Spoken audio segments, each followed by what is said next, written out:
ម្ដាយឧត្តមស្មើគុណព្រះធំធេងហើយខ្លាំងណាស់លើលោកីម្ដាយសួយលំបាកនឿយហត់ពេកក្រៃឲ្យតែមានថ្លៃកូនបានសុខសាន្តគ្រប់កូនប្រុសស្រីគួរយល់ចិត្តម្ដាយដែលគិតណាយខ្វល់ខ្វាយឥតស្រាក់ស្រានតាំងពីកំណើត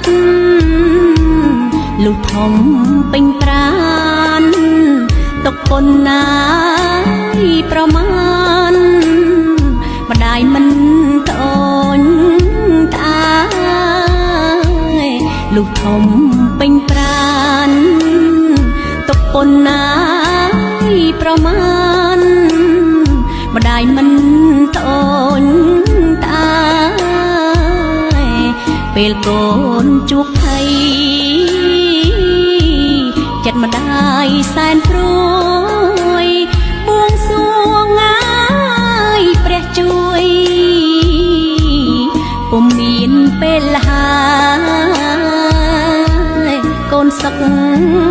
កាលណាចិត្តម្ដាយសុខដែរនេះពិតណាយចិត្តមកក្បែរកូនគ្រប់ពេលម៉ែបានផ្គត់ផ្គង់បំរុងដល់កូនត្រត្រង់ងាយនឹមនួនប្រោះធម៌អប់រំជីព្រះក្នុងផ្ទះផ្ដល់សុខមនោរម្យកក់ក្ដៅហើយភិរមព្រោះតែម្ដាយថ្លៃផ្ដល់សុខមនោរម្យកក់ក្ដៅហើយភិរមព្រោះតែ